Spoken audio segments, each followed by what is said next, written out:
যে সবাইকে সমজ্ঞান করে, যে সবাইকে সমানভাবে, অমৃত যার কাছে অমৃত, বিষটাও অমৃত, যার কাছে বিভেদ নেই ভালো আর মন্দের, যার কাছে বিচার নেই খারাপ আর দ্বন্দ্বের, যে কষ্ট পায় না, যে দুঃখী নয়, সদা সব রকম পরিস্থিতিতে খুশি থাকতে পারে, সে হচ্ছে সাধু। আর একটা বলা আছে, ও মানে না মান দে না, যে মান পাওয়ার যোগ্য নয় তাকে যে মান দিয়ে কথা বলে। দাদা আপনি ভালো আছেন তো? গোবিন্দ দাস, ভালো করে খেয়াল করুন, গোবিন্দ দাস বৃন্দাবন পরিক্রমার সময় প্রচন্ড ভিড়, রাস্তা দিয়ে যাচ্ছে, যেতে যেতে একটা কুকুর শুয়ে আছে, ওই রাস্তায় যাবে, ওই রাস্তা ছাড়া রাস্তা নেই, করজোড় করে বলছে, প্রভু একটু যদি সরে যেতেন আমি পরিক্রমা করতাম। পিছন থেকে ভক্তরা বলছে, ও ঠাকুর তুমি কুকুরকে বলছো সরে যেতেন? বলে দেখো, ও যা আমিও তাই, আমি বৃন্দাবন পরিক্রমা করছি, কেন আমার এখনো ভজন অপূর্ণ আছে, তাই আমি পরিক্রমা করছি। ও কুকুর রূপে জন্মগ্রহণ করেছে, ওর পরিক্রমা শেষ হয়ে গেছে, তাই ও এক জায়গায় আসন পেয়েছে, ও আমার থেকে বড় ভজনিয়া, তাই ওকে যোগ্য সম্মান দিয়ে কথা বললাম। দেখাতে পারবেন একটা মালাপাটি দীনকৃষ্ণ ঠাকুরকে ভালো বলছে? অনেকে আমায় বলে, বাবা এরা আপনাকে সহ্য করতে পারে না কেন? আমি ওদেরকে বলি, ওরা তো আমার বন্ধু। সত্যি বলছি, মাইরি বলছি, ওরা আমার বন্ধু, কারণ আমি ওদের কথা ভাবি বা না ভাবি, ওরা সকাল থেকে সন্ধে পর্যন্ত আমার কথা ভাবে। আর অনেকে আবার চিন্তা করে ও যেন আমাদের এরিয়ায় না আসে, ও যদি আসে দোকানদারি বন্ধ হয়ে যায়। ওদের মতো বন্ধু পৃথিবীতে আর নেই। সাধুকে আপনি মন দিয়ে শুনবেন, দীক্ষা নিয়েছেন, আপনার গুরুদেব আপনাকে বলে দিয়েছে যাত্রার হাতে খাওয়া যাবে না। আপনি দীক্ষা নিলেন, যাত্রার হাতে খাচ্ছেন না, ঠাকুরের জন্য ভোগ বানাচ্ছেন, মুখে কাপড় বেঁধে নিয়েছেন, কেন? নিঃশ্বাসটা যেন না পড়ে, গালের থেকে থুতু লালা যেন ওখানে গিয়ে না পড়ে। যে আমার নিঃশ্বাসটা নিতে পারে না, যে আমার থুতু লালা নিতে পারে না, তার সঙ্গে প্রেম করব কি করে? হাগো ভগবানকে, ভগবান তো প্রেমিক, ভগবানের সঙ্গে কি করতে হয়? ভালোবাসতে হয়, পীড়িত করতে হয়। চণ্ডীদাস কি কথা বলেছেন? কালো সোনা প্রেমের রতন, ভালোবাসা দিতে হয় তবে পাওয়া যায়, না হলে কিন্তু তাকে পাওয়া যায় না। বলুন তো, ভালোবাসার মানুষের জন্যে আপনি রান্না করছেন, আপনি কিভাবে করছেন ওটা আপনার ম্যাটার, কিন্তু যে কথাগুলো আমি বলছি একটু মন প্রাণ দিয়ে বিচার করবেন, কথাটা কতটুকু গ্রহণযোগ্য আর কথাটা কতটুকু গ্রহণযোগ্য নয়। যদি মনে করেন গ্রহণযোগ্য তাহলে গ্রহণ করবেন, আর যদি মনে করেন গ্রহণযোগ্য নয় তাহলে গ্রহণ করার দরকার নেই। আপনি যখন আপনার বাচ্চার জন্য খাবার বানাচ্ছেন, কি করেন? খাবারটা চেখে দেখেন না যে লবণ ঠিক হলো কিনা, ঝালটা ঠিক হলো কিনা। আপনি যখন আপনার ভালোবাসার মানুষের জন্য খাবারটা বানান, বুদ্ধিমান মায়েরা কি করে? খাবার বানানোর পরে চেখে দেখে, খেয়ে দেখে যে খাবারটা কত ভালো হয়েছে কিনা। তাহলে ভগবানের জন্য খাবার বানাচ্ছেন, কখনো চেখে দেখেছেন? কেন দেখেননি? ভগবানের জন্য বানাচ্ছেন, চেখে দেখলে পাপ হবে। আচ্ছা, চেখে দেখলে যদি পাপ হয়, তাহলে সবরই গাছের ফল এনে দাঁতে কেটে তাকে কি করে দেয়? সবরই গিয়ে জিজ্ঞাসা করেছিল, হ্যাঁ গো দাঁতে কেটে ভগবানকে খেতে দিচ্ছ? সবরই বললে, জঙ্গলের ফল কোনটা তেতো, কোনটা মিষ্টি, কোনটা কষ্টা বুঝবো কি করে? তার জন্য তো দাঁতে কেটে খেয়ে দেখছি, মিষ্টিটা ঠাকুরের পাত্রে পাতার উপরে দিচ্ছি, আর বাকি কষা তেতোগুলো বাইরে ফেলে দিচ্ছি। ওরা ভগবানকে জানালো, ভগবানকে শেখালো, কিন্তু ভগবান থেকে দূর দূর দূর করে দিল। আপনি দীক্ষা নিয়েছেন, গুরুদেব মানা করে দিয়েছে অদীক্ষিতের বাড়ি যাবে না। যার মুখে ভাই হরি কথা নাই তার মুখ কখনো দেখো না, দেখো না। যে বাড়িতে ভাই হরি কথা নাই সে বাড়িতে কখনো যেও না, যেও না। তুমি হরিকে ভালোবাসো, বলো তো যারা হরিকে ভালোবাসে না তারা চায় না হরিকে ভালোবাসুক? তাহলে তুমি যখন ভালোবাসো তুমি তার বাড়িতে যাবে, তবে তো তোমাকে দেখে ও হরিকে ভালোবাসবে। তাহলে কি করে ওই সব জোচ্চোরগুলো বলে যার মুখে হরিকথা নেই তার মুখ দেখার দরকার নেই? তোমার মুখে হরিকথা আছে, একটা না হরি বলা মানুষ তোমার মুখ যদি দেখে তার ভিতরেও তো হরিপ্রেম উদয় হবে। এবার যারা বলে না তার সামনে যদি তুমি না যাও, এই হরিপ্রেম কি বিস্তার হবে? এই হরিপ্রেম কি ছড়াবে? বলুন তো, নামের নাম করে দীক্ষামালা তিলক সাধু হওয়ার নাম করে সমাজে সমাজে অনুষ্ঠান হয়। আপনার ঘরের চাল, আপনার ঘরের ডাল, আপনার গ্রামের টাকা তুলে বাজার করে খাওয়া দাওয়ার ব্যবস্থা করা হচ্ছে, কিন্তু আপনি ওদের জলের গ্লাসে হাত দিতে পারবেন কেন? না আপনি ওদের পার্টির লোক নন। আপনাকে খেতে দিচ্ছে 1 ফুট দুধ থেকে ভাত। কেন ভাই? কুকুর ছাগল? তবু আমরা বসে খাচ্ছি কেন? মোক্ষ হবে, উদ্ধার হবে না ভাই। যারা মানুষকে কুকুরের মতো খেতে দেয় এরা কখনো বৈষ্ণব হতে পারে না। যারা মানুষকে নীচ বলে মনে করে এরা কখনো বৈষ্ণব হতে পারে না। আজকের দিনের পর থেকে যারা এসেছেন এই রাত্রে খোলা ছাদের নিচে দাঁড়িয়ে কীর্তন শুনছেন, মন দিয়ে শুনে যান। যদি বাড়িতে কেউ আসে জয় নিতাই, জয় গৌর, হরে কৃষ্ণ, আমরা অমুক জায়গায় থেকে এসেছি, এদেরকে বলবেন যে 1 গ্লাস জল দিচ্ছি, খান, বসুন, টাকা অবশ্যই দেবো, চাঁদা অবশ্যই দেবো, 1 গ্লাস জল খান। যদি খায় অবশ্যই দেবেন, আর যদি না খায় বলবে যখন জল খাবে তখন আসবে, তখন দেবো। যারা আপনার বাড়ি খেতে চায় না কিন্তু আপনার টাকাটা চায়, এরা বৈষ্ণব কি করে হয় ভাই?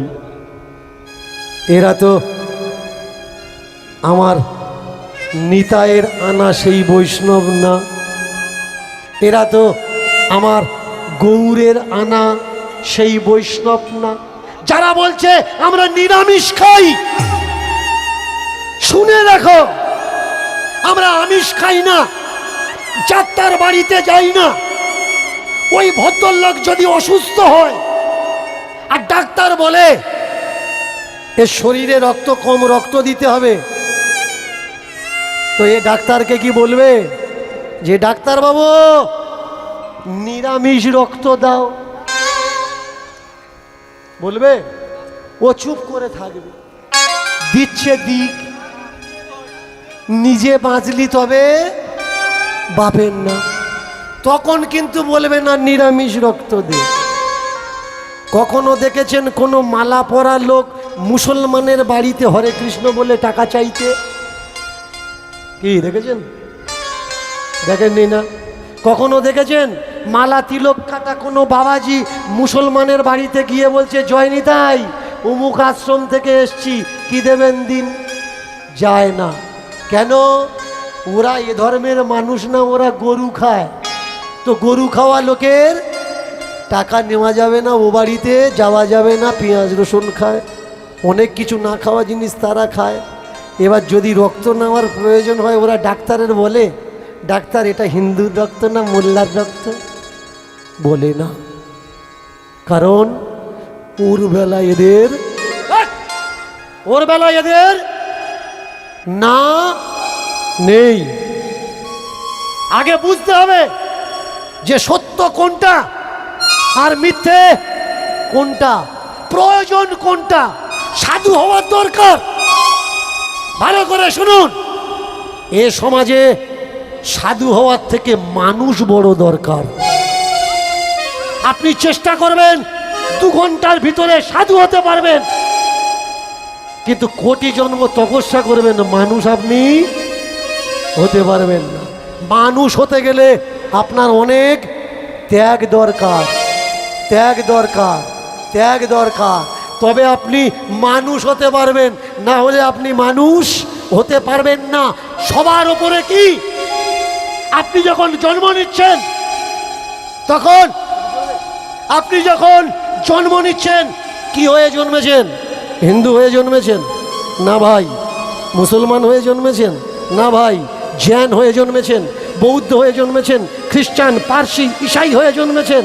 না, আপনি যখন জন্মেছেন তখন মানুষ হয়ে জন্মেছেন। আর মানুষ হয়ে যখন জন্মে যখন আস্তে আস্তে বড় হয়েছেন, আপনার মাথার উপরে চাপিয়ে দেওয়া হয়েছে আপনি হিন্দু, আপনি মুসলমান, আপনি জৈন, আপনি বৌদ্ধ, আপনি খ্রিস্টান।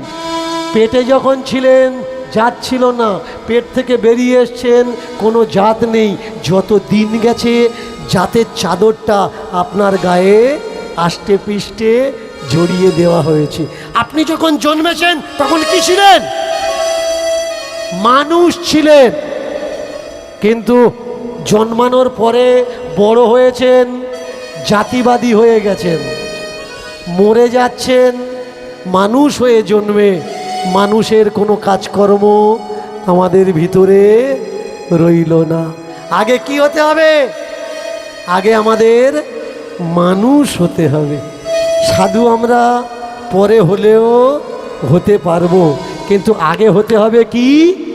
মানুষ হতে হবে। এর জন্য আমাদের বলতে হবে মানবতার জয়, মানবতার জয়, মানুষ ধর্মের জয়, মানুষ ধর্মের জয়, মানুষ ধর্মের জয়। মানুষ হয়ে জন্মেছ, আগে মানুষ হও। আর মানুষ যদি না হও তাহলে তোমার এই জন্ম তুমি আর মূল্য দিলে না, তুমি আর জানলে না, তুমি আর বুঝলে না। তুমি কে? বললে সাধু হওয়ার চেষ্টা করছি। এই সকালবেলা দুপুরবেলায় আমি ভাগবত শুনেছি, আমার ভালো লেগেছে, তাহলে তুমি সাধু, সাধু হওয়ার চেষ্টা করছো, নিশ্চয়ই তুমি ভাগবত জানো। তাহলে এক কাজ করো, আমাকে ভাগবত শোনাও। ও সর্বনাশ, এ বেটা রাত 12টার সময় হরিওম হরিওম করছে, আর এ কাঁটা ফোটা ব্যথা নিয়ে ও সামনে এসে বলছে ভাগবত ভালো লেগেছে, ভাগবত শোনা। তুই কে? তোর নাম কি? ওর নাম কি? বললে ঘাটন দাস। যেই বলেছে ঘাটন দাস, বললে ওরে বাপরে, এ সেই বড় চোর ঘাটন দাস। ছোটনের ভাই না তুই? তুই রামদাসের ভাই না? তুই লক্ষণ দাসের ভাই না? বললে হ্যাঁ। তুমি চেনো? বললে তোকে কে না চেনে? বলে কারা কারা চেনে? বললে যার কলসি গেছে, যার হাঁড়ি গেছে, যার থালা গেছে, যার খন্তি গেছে, তারা সবাই তোকে চেনে। বলে আচ্ছা, ওই হিসাবে চেনে। তুমি কোন হিসাবে চেনো? বলে সকলে যেভাবে জানে আমিও সেইভাবে জানি। বলে তাহলে এক কাজ করো, আমাকে ভাগবত শোনাও। যেই বলেছে ভাগবত শোনাও, ও ভাইরা সঙ্গে সঙ্গে বলে ভাগবত মানে কি জানিস? ভাগবত মানে কিচ্ছু নয়। ভা ভা গ ব ত, 4টে অক্ষর আর 4টে শ্লোক, এই হচ্ছে ভাগবত। বলে অত মাথায় ঢুকবে না, তুমি আমাকে শোনাও। বললে শোনো, সৎ পথে চলবে, সত্য কথা বলবে, মাটিতে পড়ে থাকা পরের জিনিস নিচু হয়ে না লেবে, পরনারী পর সম্পদ হাত না লাগাবে। বেশ, ভাগবত হয়ে গেল। বললে এসব আমার মাথায় ঢুকছে না, আর একটু সহজ করে বলো। বলে তাহলে শোনো, আমি তোমার মতলবের জিনিস শোনাচ্ছি, আমার মতলবের জিনিস তাহলে শোনাও। বলে শোনো, মারি তো গন্ডার, মারিব তো গন্ডার, চুরি করব তো রাজা, মারি তো গন্ডার। যদি চুরি করতে হয় রাজবাড়িতে চুরি করব, আর যদি শিকার করতে হয় গন্ডা শিকার করব, আলতু ফালতু শিকার করব না। যেই বলেছে যদি চুরি করি তো রাজবাড়ি চুরি করব, পায়ে ব্যথা ছিল, মাথা চুরি করছে। বলে আরেকবার বলো। নিজের মতলবের কথা হয়েছে। কি বললে যেন চুরি কোন জায়গায় করব? বলে রাজবাড়িতে চুরি করব। বলে হ্যাঁ আমি তো চোর, তাহলে আমি জঙ্গলে কি করছি? একটা চুরি করতে ধরা পড়েছি বলে চুরি করা ছেড়ে দেবো? আজকে রাত্রিরে আমি রাজবাড়ি চুরি করব। ওই মধ্যরাত্রে মায়ের কাছে প্রার্থনা করছে। কে মা? চোরেরা কোন মাকে আরাধনা করে? শুনতে পাইনি কিন্তু। কালী মা। কেন না? আমার গায়ে যদি কালি লাগে, মানে চোর নামের বদনামের কালি লাগে, তাহলে তুমি সেই কালি গোমা মুছে দিও।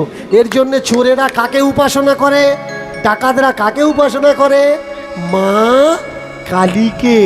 মায়ের কাছে বলছে, ও মা কালী তোমার কাছে করি নমস্কার, ও মা কালী তোমার কাছে করি নমস্কার, ও মা কালী তোমার কাছে করি নমস্কার, ও মা কালী তোমার কাছে করি নমস্কার। চরণেতে প্রণাম আমি করি বারম্বার, করি বারম্বার। আর চরণেতে প্রণাম আমি করি বারম্বার, করি বারম্বার। ও মা কালী, ও মা কালী ওই পায়েতে করি নমস্কার, ও মা কালী ওই পায়ে করি নমস্কার। যাচ্ছি গো মা রাজবাড়িতে। এটাকে কি বলে? মানত বলে, মানত। মায়ের কাছে মানত করছে। কি মানত? ও মা যাচ্ছি আমি রাজবাড়িতে, যা কিছু পাবো অর্ধেকটা তোমার পায়ে দান দিয়ে দেব। আর অর্ধেকটা উলুধ্বনি, উলুধ্বনি। অর্ধেকটা তোমার পায়ে দিয়ে দেব। যাচ্ছি আমি রাজবাড়িতে, চুরি আমি করব, যা কিছু পাবো গো মা অর্ধেক আমি দেব। আর যা কিছু পাবো মা অর্ধেক আমি দেব। যা কিছু পাবো গো মা অর্ধেক আমি দেব। আর যা কিছু পাবো ও মা অর্ধেক আমি দেব। ও বাবাজি, ও বাবাজি, ও সাধুজি, ও সাধুজি, ও বাবাজি, ও সাধুজি করি নমস্কার। ওই অর্ধেকের অর্ধেক তোমায় দেবতা, ওই অর্ধেকের অর্ধেক তোমায় দেবতা। ওই অর্ধেকের অর্ধেক তোমায় দেবতা। আর ওই অর্ধেকের অর্ধেক তোমায় দেবতা। ও মা কালী, ও মা কালী, ও মা কালী, মাগো তোমার পায়ে করি নমস্কার। ও মা কালী তোমার পায়ে করি নমস্কার। ও মা কালী তোমার পায়ে করি নমস্কার। ও মা কালী তোমার পায়ে করি নমস্কার। এই ঘাটন, কোথায় যাচ্ছিস? কেন বাবাজি তুমি বললে যে রাজবাড়ি চুরি করবি? আমি চুরি করতে যাচ্ছি। বলে অনেক মানুষ আমি দেখেছি এরকম এই সঙ্গে সঙ্গে উপদেশ পেলি আর সঙ্গে সঙ্গে কাজে লাগাচ্ছিস। বলে শুভস্য শীঘ্রম, শুভ কাজে কখনো দেরি করতে নেই। তুমি বললে চুরি করলে রাজবাড়ি করবি, তাই রাজবাড়ি চুরি করতে যাচ্ছি। শোন, চুরি করো আর যাই করো, তোমার মুক্তি তখন হবে যখন তুমি সদা সর্বদা সত্য কথা বলবে। তুমি চুরি করো, কিন্তু যেন কারোর কাছে মিথ্যা বলে চুরি করবে না। মিথ্যা বলে যেন চুরি করো না, সত্যি বলবে আর চুরি করবে। ব্যাস, পাইয়া সাধু আজ্ঞা তৎক্ষণাৎ চলিতে লাগিল। এক পায়ে ব্যথা, চিন্তা করছে যদি ঘোড়া একটা পাওয়া যেত। ওমা সাথে বলে সত্যি। দেখে বুড়ো ঘোড়া খাচ্ছে মাঠে ঘাস, ছুটে গিয়ে ধরেছে তার নাগাল, ধরেছে তার পাশ, লাফিয়ে উঠেছে তার পিঠে, সোজা চলেছে সেনাপতির গৃহের দিকে। গিয়ে দেখে সেনাপতির বাড়িতে সেনাপতির জামা কাপড় কেচে দিনের বেলা শুকাতে দিয়েছে, আর সেনাপতির বাড়ির বউ সেই জামা কাপড় তুলতে ভুলে গেছে। চমৎকার! ওই যে ছেঁড়া জামা কাপড় ফেলে দিয়ে সেনাপতির জামা কাপড় পরেছে, পরে বুড়ো ঘোড়ার পিঠে উঠে রাজার সেই রাজ দরবারের সম্মুখে এসেছে। রাজবাড়ি, বিশাল বড় একটা গেট। ঘোড়ার পিঠে এসে বলছে, হে চাঁদনি রাত, আকাশের রাতটা চাঁদনি রাত।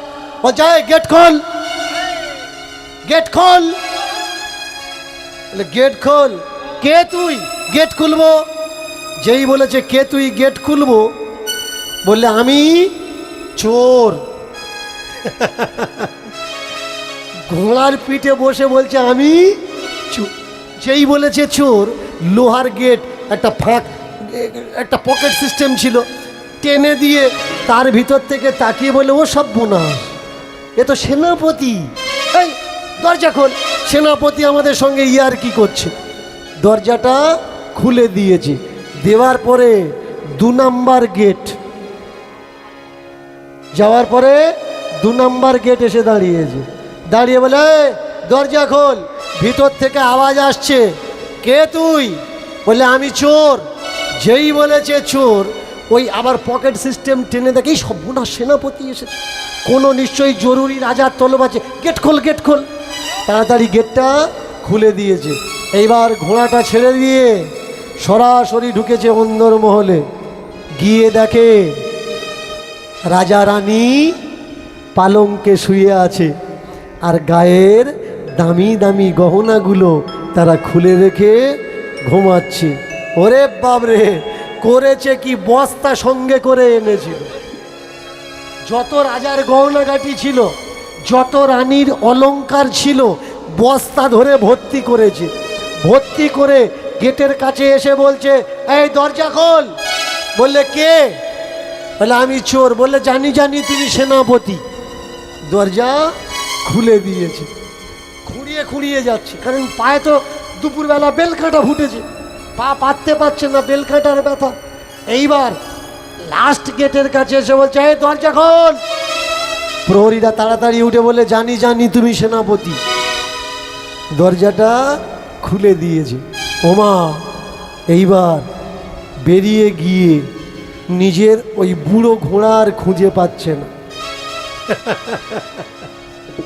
বলে আবার গেট খোল। ভিতরে এসেছে, দেখলো রাজার একটা বলশিয়ান হৃষ্টপুষ্ট ঘোড়া, কালো চকচকে ঘোড়াটা ওখানে বাঁধা আছে। ব্যাস সেই ঘোড়াটা নিয়ে ঘোড়ার পিঠে উঠে গেটের থেকে চপ্পর। এখন পূর্ণিমার রাত, ওই রাত্রে ঘোড়া টকবক করে ছুটেছে জঙ্গলের দিকে। 2টো ভাগ করেছে, একটা ভাগের থেকে অর্ধেক নিয়ে বাবাজিকে দিয়েছে। বাবাজি, কথা দিয়েছিলাম আমার হাফের থেকে যা থাকবে তোমায় দিয়ে দেব। বাবাজি বললে ও জিনিস আমার লাগবে না। চমৎকার দেখুন, যারা সাধু হয়, যারা বাবাজি হয়, টাকা তাদের লাগে না। টাকা কাদের লাগে? টাকা লাগে যারা সংসারিক মানুষ হয়, সংসারে টাকার প্রয়োজন হয়। কিন্তু ভজনে টাকার প্রয়োজন হবে কেন? ভোজন থাকলে তবেই টাকার প্রয়োজন। কিন্তু ভজন যারা করে, যারা কৃষ্ণ উপাসনা করে, যারা ঈশ্বরের উপাসনা করে, যারা গৃহত্যাগ দেয়, যারা সর্বকিছু ত্যাগ দেয়, তাদের কি কখনো অর্থের প্রয়োজন হয়? তবে হ্যাঁ, কখনো কখনো তারা মুষ্টি ভিক্ষা করে নিজের উদর পূর্তির জন্যে, কিন্তু জমানোর জন্যে নয়। আর যারা জমানোর জন্যে ভিক্ষা করছে, এরা কখনো সাধু নয়। যাদের ব্যাংক আছে, যাদের ব্যালেন্স আছে, এরা কখনো সাধু নয়। তাকিয়ে দেখুন, 10-এর লাঠি 1-এর বোঝা। 10 জন যদি একটা একটা করে লাঠি রেখে দেয়, তাহলে একজনের বোঝা হবে কি হবে না? কি মায়েরা, এখন গাছ থেকে নারকল পাড়া হয়েছে 20টা 30টা 40টা, একজনের মাথায় যদি চাপানো হয় তাহলে কি হবে? তার ঘাড় ভাঙবে। কিন্তু প্রত্যেকে যদি একটা একটা করে হাতে নেওয়া হয় তাহলে কি হবে? ঘাড় ভাঙবে না, কারোর কষ্ট হবে না। আপনারা যারা দূর দূরান্ত থেকে এসেছেন, তোর যে কি বলবো আমি, আপনারা যারা দূর দূরান্ত থেকে এসেছেন আজকের ছুটে, ভিক্ষা কোন কোন জায়গায় করতে হয় ভালো করে শুনে নিন। ভিক্ষা করা একদিকে উচিত নয়, আবার আর একদিকে উচিত। কোন কোন জায়গায় ভিক্ষা করা উচিত মেনে চলুন। কোনো গরিব মানুষ বিপদে পড়েছে, তার কাছে টাকা পয়সা নেই, তাকে হসপিটালে ভর্তি করতে হবে, তার জন্য আপনি গ্রামে ভিক্ষা করতে পারেন, এতে কোনো অপরাধ নেই। মেনে চলুন আপনি কোনো মনুষ্য যজ্ঞ করছেন, 10 নামী কোনো যজ্ঞ করছেন, অহংকারের সঙ্গে করলে সেটা পরিপূর্ণ হয় না। তার জন্যে নতি স্বীকার করে সেটা আপনার জন্যে করা উচিত, এতে কোনো অপরাধ হয় না। এই যে কীর্তন নামক যজ্ঞটা এখানে হচ্ছে, এটা একটা মহাযজ্ঞ। যত টাকা থাক না কেন, তবু আপনারা যে দূর থেকে এসছেন এগুলো কিন্তু নিমন্ত্রণ করা লোক নয়, বিনা নিমন্ত্রণে। এখানে 1 গ্রামের মানুষ নেই, 10 গ্রাম 20 গ্রাম 30 গ্রামের মানুষ আসে, আত্মীয় আছে, বন্ধু বান্ধব আছে। এই যে জায়গাটা কেউ ভাড়া করে বসেনি, কেউ আসন পেতে দেয়নি, চট পেতে দেয়নি, এসেছে নিজের ইচ্ছা মতো বসেছে। কেন? কৃষ্ণকে ভালোবাসে, ভগবানকে ভালোবাসে, তাই ছুটে এসেছে, এসে এখানে বসেছে। এরা কারা? এরা বিনা নিমন্ত্রণ অতিথি, ভগবানের স্বরূপ। ভগবানের নিমন্ত্রণ করা লাগেনি, ভগবানগণ বাড়ি চলে এসেছে। এদের কাছে যদি আঁচল পাতা যায় এই মহাযজ্ঞের জন্যে, এ কোনো অপরাধ হয় না, এটা মহাপুণ্যের ভাগী হয়।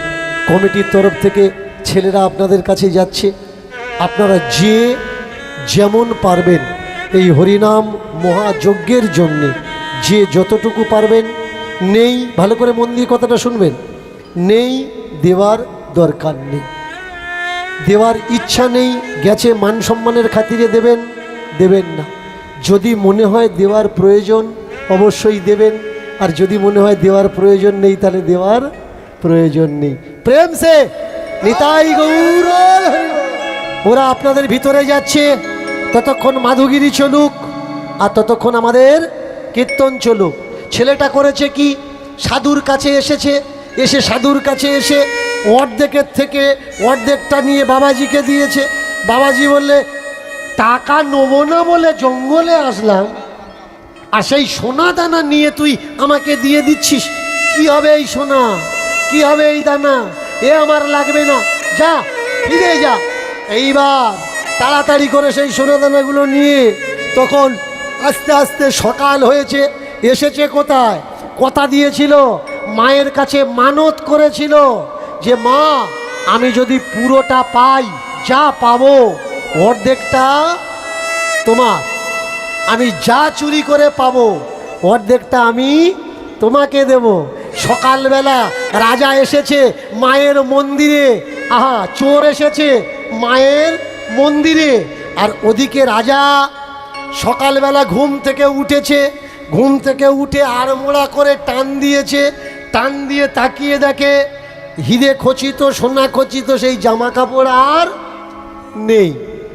এই কে আছিস? এদিকে আয়। আমার গহনাগুলো গেল কোথায়? আমার সোনা দানাগুলো গেল কোথায়? ও রানী, ও মহারানী, ওঠো ওঠো ওঠো, দেখো কারা যেন নিয়ে চলে গেছে। রানী বললে হ্যাঁ আমারটাও কই, আমারটাও যে পাচ্ছি না, কই গেল কই আমার গহনা, আমার সোনা, আমার দানা, আমার হীরা মানিক মুক্ত?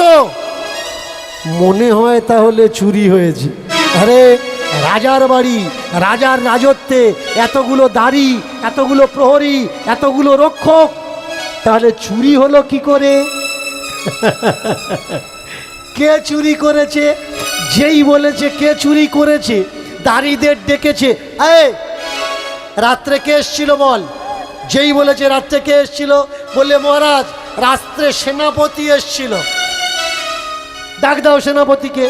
সেনাপতিকে যেই খবর পাঠিয়েছে, তলব পাঠিয়েছে, রাজার আজ্ঞা পেয়ে সেনাপতি তাড়াতাড়ি করে নিজের ওই রাজপোশাক পরতে গিয়ে, সেনার পোশাক পরতে গিয়ে দেখে রাজার সেনাপতির পোশাক সেখানে নেই। সেনাপতিরও পোশাক চুরি হয়ে গেছে। হাতের কাছে যা ছিল তাই পরে ছুটে এসেছে। রাজার সম্মুখে দাঁড়িয়ে প্রণাম করে বলছে, মহারাজের মহারাজের মহারাজের করো জোর করে। রাজাকে প্রণাম জানিয়ে মহারাজের জয় হোক। মহারাজ তাকিয়ে দেখলে, হ্যাঁ রে সেনাপতি, এ কি অবস্থা, পোশাক কই? বললে, মহারাজ গত রাত্রে চুরি হয়ে গেছে। বললে, শুধু তোর হয়েছে? আমারও হয়েছে। আমি মনে করলাম তুই নিয়েছিস, রাত্রে তুই এসেছিলিস। সেনাপতি বললে, মহারাজ রাত্রে আমি আসিনি, আমি দিব্যি ঘুমাচ্ছিলাম। পাশে দাঁড়িয়েছিল রাজ পুরোহিত। দেখুন, বুদ্ধি পরামর্শদাতা, সলা পরামর্শদাতা পুরোহিত। তিনি বলে উঠলেন, মহারাজ কে নিয়েছে ওই চোর আমি ধরে দিতে পারি, আমি বলতে পারি কে নিয়েছে। আমি কথা দিচ্ছি, আপনি আমাকে সময় দিন, আজকে সারা দিনের ভিতরে চোর আপনার পায়ের ধারে এনে ফেলবো। চমৎকার বিষয়। রাজপুরোহিত বেরিয়ে গেছেন। বেরিয়ে গিয়ে চলতে চলতে জঙ্গলের দিকে মানুষের জিজ্ঞাসা করছে, আচ্ছা এদিকে কালী মন্দির কোন দিকে আছে গো? ও ভাই, ও দাদা, ও দাদা, এদিকে কালী মন্দির কোন দিকে আছে? বললে, এগিয়ে যাও, জঙ্গলের ভিতরে আছে। যেই শুনেছে জঙ্গলের ভিতরে, জঙ্গলের ভিতরে চলতে লাগলো। চলতে চলতে গিয়ে দেখে মায়ের মন্দিরখানা জীর্ণ শীর্ণ হয়ে পড়ে আছে, আর একেবারে মানুষের সাইজে মায়ের মূর্তি দাঁড় করানো, একেবারে ওইভাবে দাঁড়িয়ে, আর 4 হাত, নিচে দুটো উপরে দুটো, এইভাবে রেখে আর জিভ বার করে মায়ের ভয়ঙ্কর মূর্তি মা দাঁড়িয়ে আছে। মন্দির দেখতে পেয়ে পিছন দিকে লুকিয়েছে। এদিকে রাজপুরোহিত এসে লুকিয়েছে, আর ওদিকে রাজার ঘোড়াতে আস্তে আস্তে করে এসে ঘোড়াটা গাছের গায়ে বেঁধে চোর বললে, ওমা বলেছিলাম অর্ধেকটা তোর দেবো, দাঁড়া, এই রইল তোর সোনা দানা, তুই খেয়াল করিস, আর আমি তোর জন্যে বাজার করে নিয়ে আসি, তোকে আগের ফুল চন্দন দিয়ে, লাল চন্দন দিয়ে আমি সাজাবো। চমৎকার। দেখুন, যেদিন যেদিন চোরের দান লাগে সেদিন সেদিন মায়েরও দান লাগে। চোরের দান নেই, মায়েরও কোনো দান নেই। আজকে চোরের দান লেগেছে, চোরের কপাল খুলেছে। চোর বলে উঠলে, ওমা আমি তোকে খাওয়াবো, দাঁড়া আমি বাজার করে আনছি। বেশ, বাজার করে এনে আর ওদিকে ধোয়াধুয়ি করছে, ফুলমালা চন্দন বাটাবাটি করছে, আর এদিকে ওই যে রাজ পুরোহিত সলা পরামর্শদাতা, ও করেছে কি, মায়ের মূর্তিটা সরিয়ে দিয়ে নিজে গায়ে কালি ঝুলি মেখে আর জিভ বার করে মায়ের আসনে দাঁড়িয়ে আছে। কেন না, হাতে নাতে চোরকে ধরবে। ওদিকে ও মালা এনে, একেবারে বিশাল বড় জবার মালা ধুয়ে টুয়ে নিয়ে মায়ের গলায় পরিয়ে দিচ্ছে। ওমা, ওমা, ওমা, মাগো এই নে মা, আমি মালা দিলাম তোমার গলে, এই আশীর্বাদ করো। মালা দিলাম তোমার গলে, এই আশীর্বাদ করো, এই আশীর্বাদ করো মাগো, এই আশীর্বাদ করো। মালা দিলাম তোমার গলে, এই আশীর্বাদ করো। মালা দিলাম তোমার গলে, এই আশীর্বাদ করো। এই আশীর্বাদ করো মাগো, এই আশীর্বাদ করো। এই আশীর্বাদ করো মাগো, এই আশীর্বাদ করো। মাগো আবার যেন চুরি করি কোন রাজার বাড়িতে, মাগো আবার যেন চুরি করি করি কোন রাজার বাড়িতে। মাগো আবার যেন চুরি করি কোন রাজার বাড়িতে। আবার যেন চুরি কোন রাজার বাড়িতে। না ধরা পড়ে যেন সম্পদ দি চরণ পরেতে মা। ধরা পড়বি মাগো আমি চুরি যেন করতে পারি, আমি চুরি যেন করতে পারি, চুরি যেন করতে পারি। চুরি যেন করতে পারি। এই আশীর্বাদ করো মাগো চুরি যেন করতে পারি। আমার এই আশীর্বাদ করো মাগো চুরি যেন করতে পারি। জবা ফুলের মালা পরিয়ে দিয়েছে মায়ের গলায়, করজোড়ে প্রণাম করছে আর মায়ের বন্দনা করছে। রক্তচন্দন বেটে মায়ের পায়ে লাগাচ্ছে। বড় একটা প্রদীপ, তাতে তেল দিয়েছে, তেল দিয়ে আর ভালো করে জ্বালিয়ে দিয়েছে। দিয়ে বললে মা তুই নাকি পাঁঠা ভালোবাসিস, দাঁড়া তোর পুজো করব, পাঁঠা আনবো আর তোর সামনে বলি দেব, তোকে জ্যান্ত পাঁঠা বলি দিয়ে কাঁচা মাংস তোকে খাওয়াবো। মা যেই বলেছে জ্যান্ত পাঁঠা বলি দিয়ে কাঁচা মাংস খাওয়াবো, রাজপুরোহিত তো এবার দাঁড়িয়ে থাকতে থাকতে ঠক ঠক করে কাঁপা আরম্ভ করে দিল। একে ব্রাহ্মণ, তারপরে যদি কাঁচা পাঁঠার মাংস মুখে খাইয়ে দেয়, আর এ বলছে মানে এ অবশ্যই দেবে। আর যদি জানতে পারে আমি রাজপুরোহিত, আমাকে আর ছাড়বে? মনে মনে ভয়ে যদি কিছু হয়, তার মনে মনে ভয় ধরা পড়ে যায় যদি মনে মনে ভয় ধরা পড়ে যায় যদি মনে মনে ভয় ধরা পড়ে যায়। মনে মনে ভয় ধরা পড়ে যায়। থর থর কাঁপে গলার মালা খানা, সেও কাঁপছে, ঝরঝর করে গায়ের থেকে ঘাম পড়ছে। ওমা এ পূজা করতে করতে মালা চন্দন দিয়ে মনে পড়ে গেল ও সর্বনাশ, যেদিন গতকাল আমার পায়ে বেল কাঁটা ফুটেছিল আর আমি ওই ভাগবতটা না শোনার ইচ্ছা করলেও আমার শোনা লেগেছে।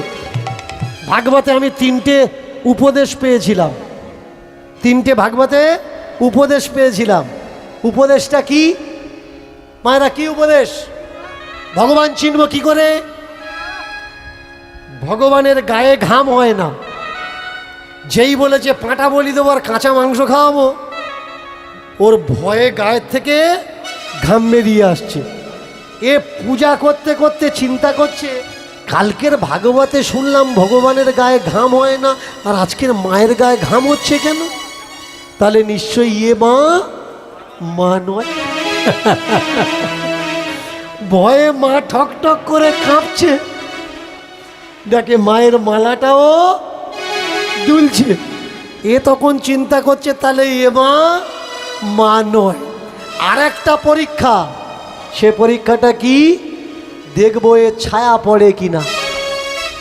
পঞ্চপ্রদীপ আরতি খানা জ্বালিয়ে তখন নিল, আর পঞ্চপ্রদীপ আরতি খানা জ্বালিয়ে তখন নিল। পঞ্চপ্রদীপ আরতি খানা জ্বালিয়ে তখন নিল। পঞ্চপ্রদীপ আরতি খানা জ্বালিয়ে তখন নিল। সেই আরতিতে মায়ের আরতি করি, আরতি করিল। এই আরতিতে মায়ের আরতি করিল। এই আরতিতে মায়ের আরতি করিল।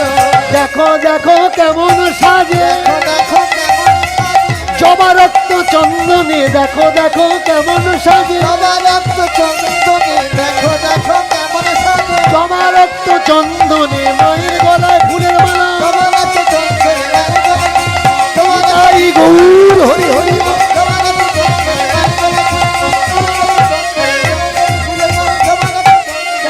দেখো দেখো মায়ের রূপ কেমন ঝগমগ করছে। আর আরতির প্রদীপখানা তুলে এ তো আরতি করার উদ্দেশ্যে আরতি করছে না। আরতি কেন করছে? অন্ধকার মন্দিরের ভিতরে আরতিটা ঘুরিয়ে ঘুরিয়ে দেখছে মায়ের ছায়াটা পড়ছে কিনা। দেখে হ্যাঁ, প্রদীপ যেরকম ঘোরাচ্ছে ঠিক সেইভাবে ছায়াটাও ঘুরছে। সর্বনাশ! তাহলে এ তো মা নয়, আজকের হাতে নাতে ধরা পড়েছি। ঘোড়া পা ছুটবো কি করে? আর ওদিকে রাজার ঘোড়া বাঁধা আছে। করো জোরে, মনে মনে মায়ের কাছে প্রার্থনা করছে, ও মা, রাজার কালো ঘোড়াটা সাদা করে দে মা, সাদা করে দে। ঘোড়া যদি সাদা হয়ে যায় হয়তো আমার ধরতে কেউ পারবে না।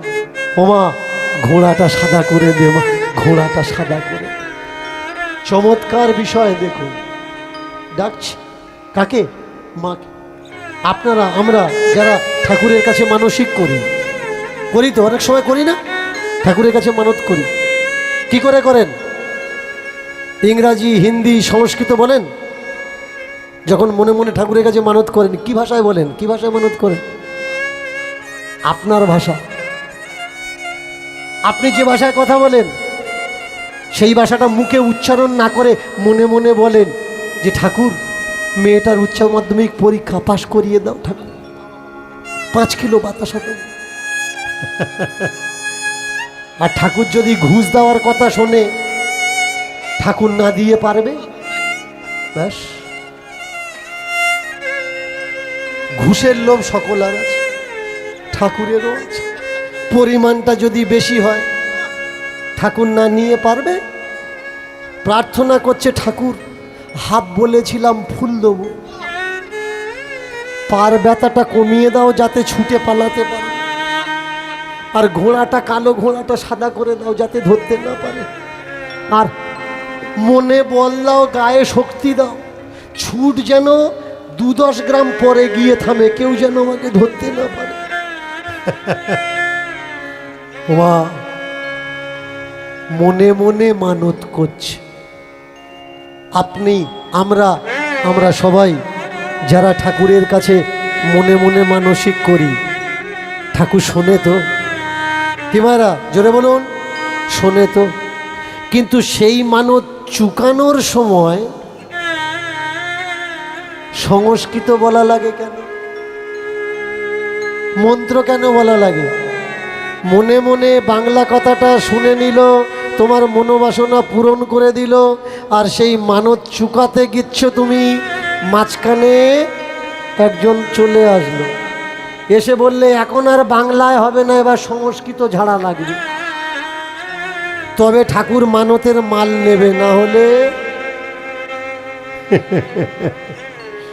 মাকালি পূজা ফর্দ চেক করে দেখে নেবেন, মায়ের নামে কি লিখছে। একটা শাড়ি লাগবে, মায়ের নামে শাড়ি লাগবে। বলুন তো মা, মায়েরা শাড়ি, মা কালী শাড়ি পরে? কি মায়েরা মা কালী শাড়ি পরে?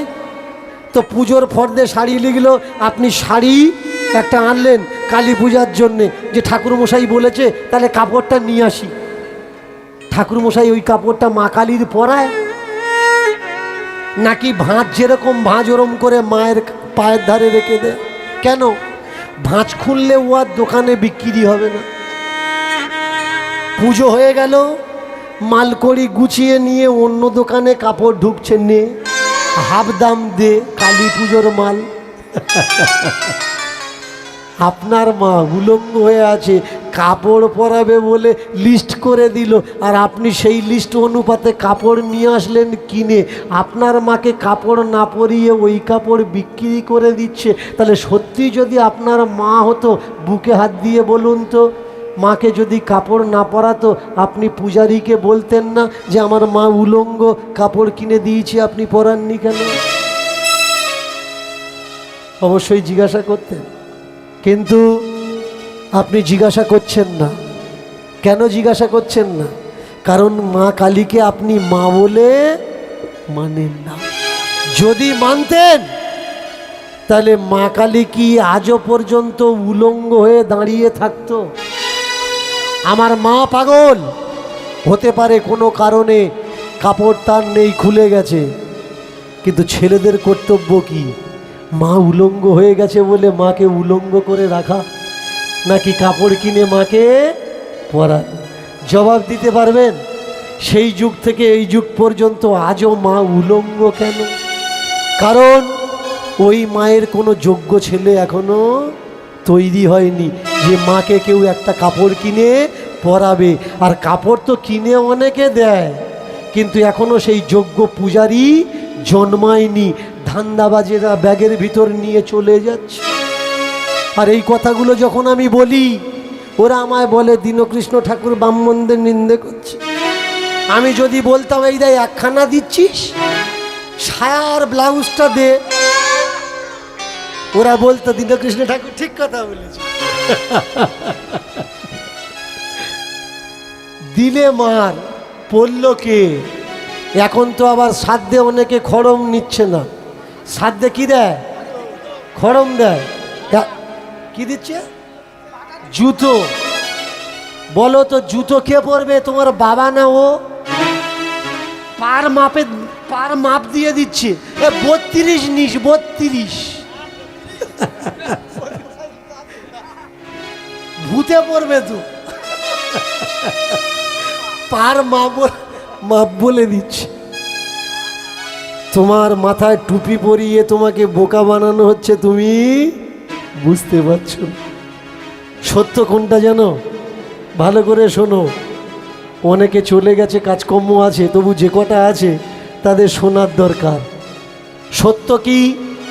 যে পূজা তোমরা করছো, ওই পূজা তোমাদের করার অধিকার নেই। পূজা তোমাদের করার অধিকার নেই। শাস্ত্রে তোমাদের কোনো জায়গা নেই। যারা বলছে দীনকৃষ্ণ ঠাকুর সনাতন ধর্মকে অপমান করছে, ভালো করে মন দিয়ে শুনুন। দীনকৃষ্ণ ঠাকুর সনাতন ধর্মকে অপমান করছে না। দীনকৃষ্ণ ঠাকুর সনাতন ধর্মের গায়ে লাগা যতগুলো কলঙ্ক, সেগুলো মুছে দিয়ে সত্যিকারের সত্য সনাতন ধর্মকে প্রতিষ্ঠা করতে চাচ্ছে। দীনকৃষ্ণ ঠাকুর কি চাচ্ছে? তার উদ্দেশ্য কি? আপনারা যে বছরে 2-5টা 10টা পূজা করেন না, ব্রাহ্মণ আসছে আপনার বাড়িতে, আপনার টাকা, আপনার ফল, আপনার তেল, আপনার জল, আপনার জামা, আপনার কাপড়, আপনার নামে কোনো মন্ত্র নেই, কিন্তু ব্রাহ্মণের নামে পূজা করছে। কি বলে? এসো সচন্দন পুষ্পায় ব্রাহ্মণ্য দেবতায় নমো। যদি কোনো ব্রাহ্মণ এখানে থেকে থাকেন আর আমার কথাগুলো শুনছেন, বুকে হাত দিয়ে বলবেন আমি সত্যি বলছি নাকি মিথ্যা কথা বলছি। ব্রাহ্মণ ফুল জল দিয়ে সে তার নিজের সমাজের পূজা করে নিচ্ছে, কিন্তু সেই ফুল জল দিয়ে সে একবারও বলে না এসো সচন্দন ক্ষত্রিয় দেবতায় নমো, বৈশ্য দেবতায় নমো, শূদ্র দেবতায় নমো। সারাদিন যে ভাষায় দেবী দেবতাদের জয়গান করা হলো, বলুন তো কি কি জয়গান করলো আপনারা জানেন? ওরা কি বলল আপনারা তার অর্থ বোঝেন না, কিন্তু সারাদিন নাকে শুকিয়ে আর মনে মনে করছেন মনে হয় কিছু হচ্ছে, আমার ঘরের মঙ্গল হচ্ছে। না ভাই, তোমার টাকা সর্বনাশ হচ্ছে। ও কিছু হচ্ছে না, তোমার নামে কোনো মন্ত্র নেই। দীনকৃষ্ণ ঠাকুর কি চাচ্ছে? দীনকৃষ্ণ ঠাকুর চাচ্ছে তোমাদের নামে মন্ত্র তৈরি করা হোক। ওরা যেমন ওদের বাম্মার নামে জল ফুল দিচ্ছে, তেমনি তোমাদের বাম্মার নামে আমাদের বাম্মার নামেও মন্ত্র তৈরি হোক, জল ফুল দেওয়া হোক, সংস্কৃতে বলা হোক যে বাড়িতে পূজা করতে এসছি সেই বাড়ির দেবতাদের শান্তি হোক, সেই জাতের দেবতার মঙ্গল হোক। তুমি দেবতা নও। কে তুমি? তুমি দাস। দাস মানে কি? দাস মানে গোলাম। তুমি দাস। তুমি যদি সাধু হও, গুরুদেব তোমাকে মন্ত্র দেওয়ার পরে তোমার একটা নাম দেবে। সেই নামটা কি? কৃষ্ণদাস, নিত্যানন্দ দাস, গৌর দাস, রাধারমন দাস। কেন? তুমি নির্জাত, তাই তোমার নামের পরে দাস লাগবে। কিন্তু কোনো পণ্ডিত, কোনো ব্রাহ্মণ, সে যদি দীক্ষা নেয়, বৈষ্ণব হয়, সে কি হবে? সে হবে গোস্বামী, সে হবে ব্রহ্মচারী, সে হবে প্রভু পাদ। কিন্তু আপনি গোস্বামী আপনার নামের পরে লাগাতে পারবেন না। আপনার নামের পরে কি লাগবে? আপনার নামের পরে লাগছে দাস। তো বুঝতে হবে ভাই আগে সত্য কোনটা আর মিথ্যা কোনটা। শাস্ত্রে এমন অসংখ্য নোংরা নোংরা কথা লেখা আছে। বলুন তো, মহাভারতটা কাদের ধর্মগ্রন্থ? মায়েরা চুপ করে থাকবেন না, বলুন মহাভারতটা কাদের ধর্মগ্রন্থ? আমাদের ধর্মগ্রন্থ না? কি মায়েরা, আমাদের ধর্মগ্রন্থ তো?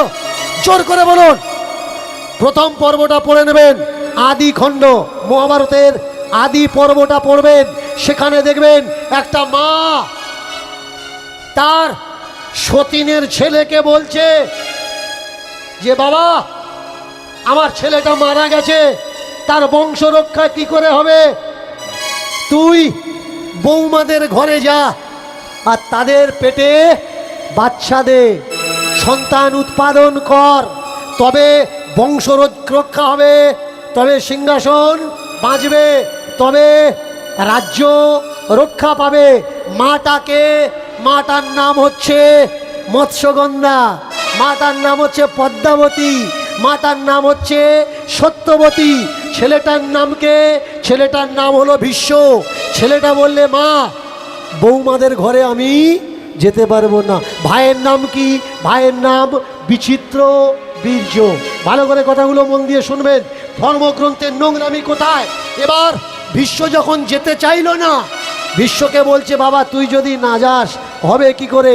ভীষ্ম বলে উঠল, মা শাস্ত্রের বিধান আছে যে যদি বংশের কেউ না যায় তাহলে কোনো ব্রাহ্মণকে ডেকে গর্ভে বাচ্চা উৎপাদন করানোর দরকার। ভালো করে কথাটা শুনবেন। বলুন তো, আপনার বাড়িতে 4টে ভাই আছে, ভালো করে মন দিয়ে শুনবেন। আপনার বাড়িতে 4 ভাই বা 5 ভাই আপনারা আছেন। কোনো এক ভাই বিয়ের পরে বাচ্চা হয়নি, ভাইটা মারা গেছে, কোনো একটা কারণে মারা গেছে। কি করবেন? ভাসুর শ্বশুররা ওর ঘরে ঢুকবে, পেটে বাচ্চা দেবে। কারণ বাচ্চা না হলে, ওর বাচ্চা যদি জল না দেয়, পিণ্ড না দেয়, ও স্বর্গে ঠাঁই পাবে না। স্বর্গের দরজা ওর জন্যে বন্ধ। এর জন্যে ওই বোর বাচ্চা লাগবে। আর এদিকে সত্যবতী, মৎস্যগন্ধা, এ বলছে বাবা তুই যা। ভীষ্ম বললে আমি যাব না। বলে তোর কাছে একটা গোপন কথা বলি। কি না? আমার একটা কুমারী বেলার বাচ্চা আছে, তার নাম কৃষ্ণদ্বৈপায়ন। তাহলে তুই যদি অনুমতি দিস বাবা, তুই তাকে নিয়ে আয়। ভীষ্ম বললে বাবা ঠিক আছে, তাই তাকে আনা হোক। আনা হলো। 2 বৌমা রাজি হয়নি, তাদেরকে যুক্তি পরামর্শ দিয়ে, ভালো করে শুনবেন, তাদেরকে যুক্তি পরামর্শ দিয়ে, দেখতে কালো, কুৎসিত, ভয়ঙ্কর, জটা জুটো, রক্তবর্ণ চোখ, প্রথম স্ত্রীর ঘরে ঢুকলো। ছেলের ভাইয়ের বউয়ের ঘরে ঢুকছে মধ্যরাত্রির পরে। নাম কি? অম্বিকা। অম্বিকার ঘরে যখন ঢুকলো, অম্বিকার ঘরে ঢোকার পরে অম্বিকা দেখে, এই রূপ দেখে ভয়ে চোখ বন্ধ করে নিলে। বাইরে মা বসে আছে। ঘর থেকে যখন বাইরে বেরিয়েছে, মা ছেলেকে জিজ্ঞেস করছে, বাবা ছেলে দিয়েছো? বললে হ্যাঁ ছেলে দিয়েছি। কত বড় ডাক্তার দেখেছেন? আজও পর্যন্ত কোনো বাবা, কোনো ডাক্তার, কোনো ইঞ্জিনিয়ার, কোনো প্রফেসর বলতে পারে না যে আমার স্ত্রীর কাছে আমি গেছি, ছেলে হবে কি না। ও এক্ষুনি ঢুকেছে, এক্ষুনি বেরিয়ে বললে ছেলে হবে। বলে কিরকম হবে? বলে বলিষ্ঠ হবে, কিন্তু চোখ বন্ধ করেছে ভয়ে, এর জন্যে ও অন্ধ হবে। আচ্ছা অন্ধ হবে, অন্ধ যদি হয় তাহলে রাজা হবে কি করে? এক কাজ করো, ছোট বৌমার ঘরে যাও, তার মানে অম্বালিকা, অম্বালিকার ঘরে যাও। অম্বালিকার ঘরে গেছে, যাওয়ার পরে অম্বালিকা ভয়ে জড়সড় হয়ে গেছে। অম্বালিকার ঘর থেকে বেরিয়ে যাচ্ছে। মা জিজ্ঞাসা করছে, ও বাবা ছেলে হবে? বললে হ্যাঁ ছেলে হবে, কিন্তু ভয়ে জড়সড় হয়ে গেছিল। এর জন্য ওর গর্বের ছেলে পাণ্ডু হবে। পাণ্ডু মানে অসুস্থ থাকবে, পাণ্ডু মানে বুদ্ধিটা কম হবে, শরীরটা রোগাগ্রস্ত থাকবে। বললে বাবা তাহলে রাজা হবে কে? এক কাজ কর, দাসীর ঘরে যা। দাসী রাজি হয়েছে, দাসীর ঘরে গেল। দাসীর ঘর থেকে ফিরে বলছে বলিষ্ঠ হবে, হৃষ্টপুষ্ট হবে, বুদ্ধিমান হবে। বলুন তো, যে সমাজের ভিতরে অন্য পুরুষ, স্বামীর ঘরে স্ত্রী, স্ত্রীর ঘরে স্বামী যাবে, এই নিয়ম। অন্যজনার স্বামী মারা গেছে বলে তার ঘরের ভিতরে শাশুড়ি হয়ে অন্য কাউকে ঢুকিয়ে দেয় বাচ্চা নেওয়ার জন্যে। এরা কারা? মহাভারত বলছে এটা আর্য নীতি, এটা আর্য নীতি। এবার বলুন, এটা যদি আর্য হয়, আপনারা কারা? আপনারা আর্য তো। মহাভারত যদি আমাদের ধর্মগ্রন্থ হয়, আমরা পারবো তো বৌমার ঘরে ভাসুরকে ঢুকিয়ে দিতে বা দেওরকে ঢুকিয়ে দিতে বাচ্চা নেওয়ার জন্যে? বলুন তো, এই নোংরা গল্পটা যে গ্রন্থে আছে, এই ধর্মগ্রন্থটা কাদের ধর্মগ্রন্থ? এ আমাদের ধর্মগ্রন্থ নয়। আর এটা যদি আমাদের ধর্মগ্রন্থ হয়, তাহলে আসুন না মহাভারত থেকে এই নোংরা নোংরা গল্পগুলো কেটে বাদ দিই, দিয়ে যে কটা ভালো আছে সেই কটা আমরা নেব। টিভি যেমন খারাপ হয়ে গেলে টিভি কি ফেলে দেন? টিভি কোথায় নিয়ে যান? মেকানিক্সের দোকানে। যেটা খারাপ হয়ে গেছে সেই জিনিসটা পাল্টে আবার টিভিটা ভালো করে নেন। তেমনি আসুন না আমাদের ধর্মগ্রন্থে, আমাদের শাস্ত্রগ্রন্থে যেসব খারাপ জিনিসগুলো আছে সেগুলো টান মেরে ছিঁড়ে ফেলে দিয়ে যেগুলো ভালো আমাদের কাজে লাগবে, আমাদের সমাজের কাজে লাগবে, আসুন না সেই কটা রাখি, আর বাকি সব তুলে দিই। দীনকৃষ্ণ ঠাকুর কি চাচ্ছে? দীনকৃষ্ণ ঠাকুর চাচ্ছে সনাতন ধর্মের নোংরাগুলো, নোংরামগুলো মুছে দিয়ে যেটা ভালো হবে সেটা রাখতে। আমাদের সমাজে আরও কত নোংরা কাজ চলছে জানেন? ভালো করে শুনুন। বিয়ে, আমরা যে ছেলে মেয়েদের বিয়ে করাই, বিয়ে এক প্রকারের বিয়ে নেই, বিয়ে একাধিক প্রকারের বিয়ে আছে। সেই একাধিক প্রকারের বিয়ের ভিতরে পৈশাচিক বিয়ে, প্রেত বিবাহ, পিশাচদের বিয়ে কখনো হয়, ভূত প্রেতের বিয়ে কখনো হয়। মায়েরা, শেয়ালের বিয়ে কখনো হয়? শেয়াল জানেন তো, হাঁস মুরগি খায়। শেয়ালের বিয়ে কখনো হয় জানেন না? দিনের বেলা রোদ্দুর আছে, আবার একধারে বৃষ্টি হচ্ছে। কি ঠিক বললাম তো নাকি ভুল বললাম? যেদিনে রোদ্দুরও থাকবে আবার বৃষ্টিও হচ্ছে, তার মানে ওই দিন শেয়ালের বিয়ে হচ্ছে। পৈশাচিক বিয়ে কখন হয়? পৈশাচ মানে কারা? পিশাচ, ভূত, পেট, এদের বিয়ে কখন হয়? রাত্রিকালে, রাত্রিবেলা। আপনারা যারা ছেলে মেয়েদের বিয়ে দিয়েছেন, বলুন কোন সময় বিয়ে দিয়েছেন? দিনে বিয়ে দিয়েছেন না রাতে বিয়ে দিয়েছেন? কোন সময় দিয়েছেন? রাত্রিবেলা। ওটা তো পিশাচ বিয়ে হলো। রাত্রেবেলা বিবাহ নিষিদ্ধ। এটা আমার মুখের কথা নয়, এটা বেদের কথা। এরা লিখেছে না কাগজে যে দীনকৃষ্ণ ঠাকুর বেদ মানে না। দীনকৃষ্ণ ঠাকুর বেদ মানে বলেই এই কথাগুলো বলছে। বিবাহ দিতে গেলে বৈদিক মন্ত্র উচ্চারণ করতে হবে। ভালো করে শুনুন, বিবাহ দিতে গেলে বৈদিক মন্ত্র উচ্চারণ করতে হবে। আর রাত্রিকালে বেদ মন্ত্র উচ্চারণ নিষিদ্ধ। বেদ মন্ত্র কোন সময় উচ্চারণ করতে হয়? যতক্ষণ সূর্য আকাশে থাকবে। উদয় থেকে অস্তের আগে পর্যন্ত বেদ মন্ত্র পাঠ করা যায়। সূর্য অস্ত যাওয়ার পরে বেদ মন্ত্র আর উচ্চারণ করা যায় যায় না। এবার বলুন, মন দিয়ে শুনবেন, যারা যারা রাত্রিতে বিয়ে দিচ্ছেন বা বিয়ে করছেন, এই বিয়েটা কিসের বিয়ে? পিশাচ। আর একটু বড় বোতল নেই দে।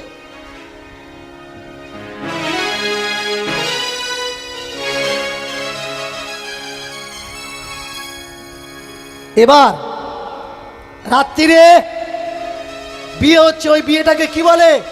পিশাচ বিয়ে। রাত্রিরে যে বিয়ে হচ্ছে বিয়েটাকে কি বলে? পিশাচ বিয়ে। এবার বলুন, আমাদের সমাজে বিয়ে কোন সময় হয়? দিনে হয় না রাত্রিরে হয়? মহাভারত খুলে দেখাতে পারবেন কোনো ক্যারেক্টারে রাত্রিরে বিয়ে হয়েছে? দেখাতে পারবেন? দেখাতে পারবেন না। রামায়ণ খুলে দেখাতে পারবেন কোনো ক্যারেক্টারে রাত্রে বিয়ে হয়েছে? রাত্রে বিয়ে হয়নি। বিয়ে কোন সময় হয়েছে?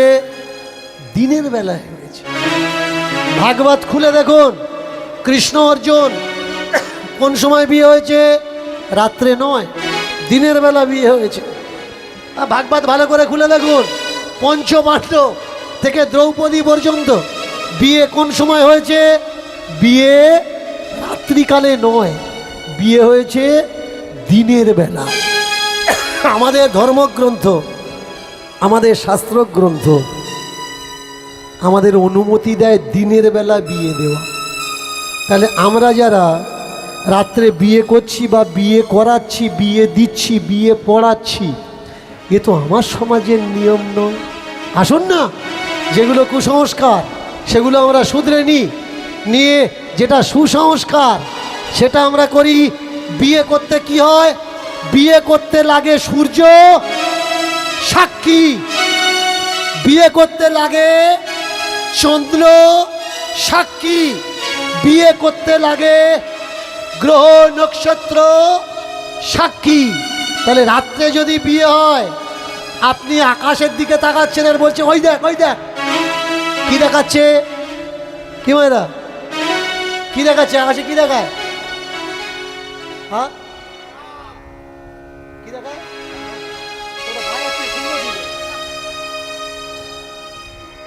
অরুণজ্যোতি, অরুণজ্যোতি, অরুণজ্যোতি, অরুণজ্যোতি দেখায়। অরুণজ্যোতি দেখাচ্ছে আকাশে। অনেকে জানে না কোন দিকে অরুণজ্যোতি থাকে আর কটা থেকে কটা পর্যন্ত থাকে। তুলে এনে বলে ওই দেখ ওই দেখ। কেন না? ওই জুটি দেখলে তবে নাকি তাদের জীবনে সুখ শান্তি বজায় থাকে। আমার মনে হয় অরুণজ্যোতি দেখেনি এরম কোনো মানুষ পৃথিবীতে নেই। যদি আছে, দেখেছে, তাহলে তাদের বিয়ের পরে তাদের জীবনে এত অশান্তি কেন হচ্ছে? অরুণজ্যোতি নয়। নিজের বিচার আর বুদ্ধি করে চললে তবে সংসারে সুখ থাকবে, শান্তি থাকবে, না হলে নয়। আগে বুঝতে হবে সত্য কোনটা আর মিথ্যা কোনটা। এদিকে মা কালীর দিকে তাকিয়ে দেখলে মালাটা দুলছে, গায়ে ঘাম আসছে, আর ছায়াটা পিছনে পড়ছে। ওরে বাপরে! মায়ের কাছে প্রার্থনা করে যখন পালাতে যাবে, রাজপুরোহিত দেখার সঙ্গে সঙ্গে একেবারে খপ করে ধরেছে তার গর্দানটা, ঘাড়খানা ধরে বলে, এই পালাবি কোথায়? এই কোথায় আছিস? কে আছিস? ছুটে আয়, এই বেটাকে ধর আর নিয়ে চল রাজার কাছে। ব্যাস, ওই যে চুরি করেছে সোনাদানা, রাজ পোশাক, সেনাপতির পোশাক, রাজার ঘোড়া, তাড়াতাড়ি করে একত্রিত করে নিয়ে রাজ দরবারে পেশ করেছে। রাজপুরোহিত বলে উঠলে, আমি বলেছিলাম সারা দিনের ভিতরে এনে তোমার পায়ে দাঁড় করিয়ে দেবো, দেখো এই চোর এই চুরি করেছে। বললে হাত পা বাঁধা কেন? বললে যদি পালায় এর জন্য। আমার ঘোড়া কই? ঘোড়া? বলে ওই তো তোমার ঘোড়া। বলে ঘোড়া সাদা কেন? আমার তো কালো ঘোড়া। ঘোড়া সাদা কি করে হলো? এবার চোরের হাত বাঁধা ছিল।